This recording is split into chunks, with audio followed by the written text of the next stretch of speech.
The following video recording has been made possible by Symbotic, complete warehouse automation. From integrated supply chain consulting to fully automated picking systems with progressive financial models. Symbotic systems are deployed in major grocery, retail, and general merchandise operations throughout North America.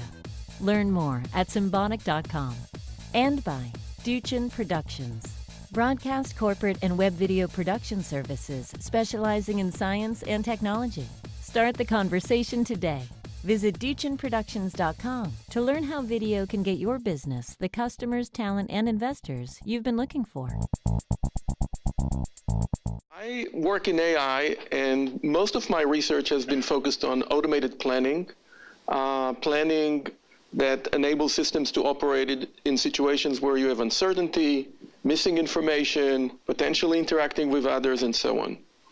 And the hallmark of work in this area of AI in general has been to build robots that can operate autonomously in the world and can generate plans and then execute them without human intervention and achieve some goals, even when certain unexpected things happen. And we see a lot of areas of applications being under development or even products. But what we see more and more is, unless the system is a thermostat or an elevator that operates in a very, what I call a highly engineered environment, unlike cars on the road, these systems need to have some human assistance. There's been various forms of human assistance that were already mentioned, and I'll talk about it. It may be in building its models. It may be in authorizing what it's doing. It may be even in taking over control entirely. So semi-autonomous systems are systems that can operate autonomously, but may need human assistance in order to complete the entire task. And there is a strong case for studying semi-autonomy and for developing semi-autonomous systems from various perspectives. First, from a technological perspective, it really helps overcome some barriers that we're not going to solve very soon, where the cognitive abilities of people is far more sophisticated than the state-of-the-art of AI sensing and reasoning capabilities. There are, of course, ethical and legal issues where we can shift ultimate judgment and responsibility to humans under certain conditions.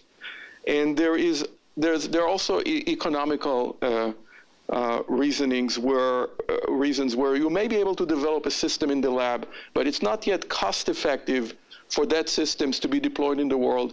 There can be a system that does 90% of that, but by a person being in the loop and helping, you can make that system more cost effective. So having all that in mind, well, it brings up the question, is semi-autonomy a transitional technology? And some people would argue that, meaning those systems can do everything right now, so we need to deal with it until we get the person out of the loop. I think that there might be some applications where that is the case, but it's not the universal case. And there are many areas where the goal is really not to replace people entirely, but to create human-centered automation that has the highest added value. And you can go case by case and look at certain applications and decide whether the asymptotic behavior that you want is to have people out of the loop or in the loop. But that is not a universal thing that you want to take people out of the loop. So the question that I want to talk about is how to enable this kind of partnership that would allow a system to rely on a person. And when I say rely on a person, we're talking about, again, a range of possible assistive actions that a system can get, from setting up goals and sub-goals to providing information, advice for a person, introducing constraints on the operation of the system, either offline or online, to helping to prevent and recover from errors, all the way to taking over control over the system as it operates. So it's a range of activities. Some can be at design times offline, and some can be online. But the most important thing is it goes beyond an area that's been studied extensively in AI, which is called mixed initiative planning, where a person helps create the plan before the system is deployed, for a variety of reasons, because maybe a person knows more about the domain and so on. And there's been a lot of tools for these kind of things, but we really want to also include here the possibility that the person participates in the execution. So the other emphasis is that this is not a technology for a person to back up the system in some catastrophic failure, but to look at the situations where the transfer of control to a person is part of the normal operation and ideally happens seamlessly and is planned for, rather than something that happens once a year as a result of some failure. So we've been starting to look at how does all this affect the way planning algorithms need to be designed, and what are the desired properties of semi-autonomous systems, and how to implement and achieve these properties. And I want to mention here just 4 properties that are the center of what we've been doing lately. One is human aware. You want the system to be aware of the type of actions that it can expect from a human, and to have some notion of what these actions are, what are the possibilities, and also how much lead time you need in order to ask a person so that there is a chance that the person will respond, and so on. So all this goes under human aware. It doesn't mean that we need to model very accurately the thought process of a person or the cognitive process. It can be a black box model that says that when I need to go downstairs and I can't climb stairs, I need to text somebody and they come and do it. And the chance that it will happen is such and such, and so on. And there may be some other actions that I can take and that are alternative to that, and so on. So the system needs to know something about the kind of things, how to approach people, and what's the likelihood of success. Another important property is that the system is cognizant of restrictions on autonomy and can provide some level of guarantees, maybe probabilistic, but some level of guarantees that these conditions will be respected. I call these strong semi-autonomy, a system that also knows what it's not supposed to do. Then there is a property that I call sustainable, that the system can maintain a certain what we call live state. Well, live state is the opposite of dead end, which is a situation where even if human assistance is available, there is already some kind of a costly recovery process that needs to happen. So the system can, even in the absence of the availability of a person, or if that help is delayed, up to some limit that can be part of the specifications of the system. So there could be some limits in that, but it could be able to maintain and buy time and do something safe in order to get that help and continue with its operation. And finally, we want systems to be able to learn over time, to relax the restrictions on autonomy, to broaden the scope of what they can do autonomously, and to reduce the reliance on people. So we've been starting to develop models and study that in the context of autonomous driving in particular. And in these models, we have a well-defined notion of what these properties need to translate into. They can represent the notion of an actor. In the model that we use right now, we implemented it where either the system is in charge or the person is in charge, but we are also looking right now at situations where there is joint control of the system. The system may be able to drive autonomously, supervised by a person, completely unsupervised, and so on. So there may be certain degrees of supervision that a person can provide to authorize autonomy, and it doesn't need to be taking control entirely.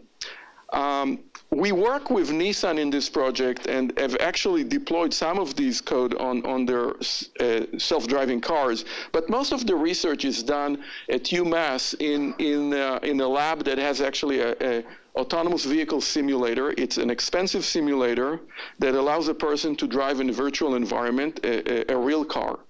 And these kind of simulators were designed initially to study safety of manual driving. And there's been a group of researchers that have been studying that for more than 30 years at UMass.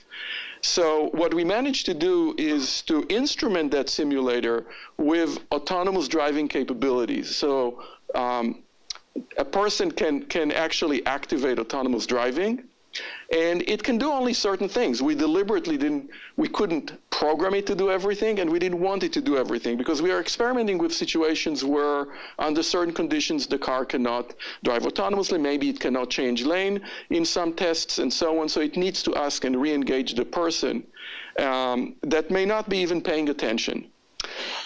Some of the research involves the questions of how do you re-engage a person once they got disengaged and maybe they're doing something, they're answering an email and so on, and how much time does it take?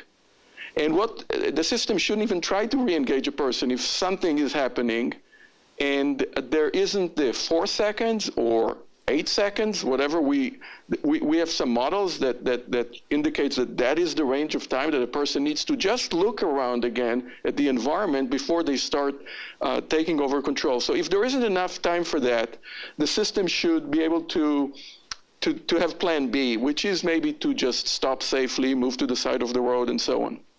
So that's part of the transfer of control mechanism, is to acknowledge that it may not be possible to do it safely. And even when you activate it and there is enough time to do it safely, there is a possibility the person wouldn't respond. And at one point, you need to know that there isn't any more enough time, even though you started it early. So the transfer of control process itself is being planned using a partially observable MDP that works a lot side by side with the actual plan. And it's a parallel process. The car may be driven autonomously and may initiate a transfer of control. For the next decision point, it wants the person to take over control, and maybe there is another 20 seconds left or maybe 10 seconds left. And it activates that using a sequence of messages that progressively try to grab attention from the person, and at the same time monitoring the person's states, which is only partially observable, and trying to see what's the belief state that they're in fact taking over control. We use right now a feedback mechanism that tells us with complete certainty the person takes over control when they hold the steering wheel, for example, and there's no ambiguity about that. That could be problematic. But whether they are getting ready for doing that is something that there is a great level of uncertainty about, and we monitor that.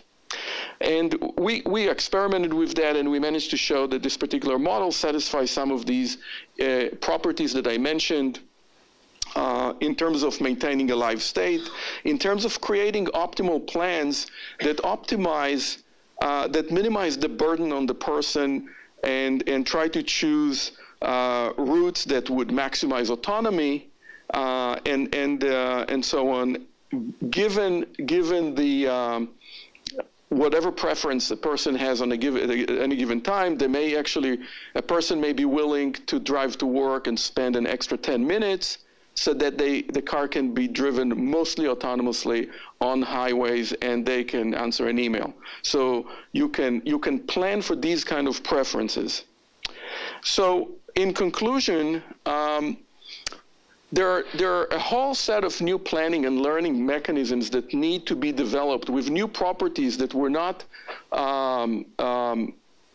relevant really when planning was done, with the notion that everything will be executed autonomously on the system using the model that's available.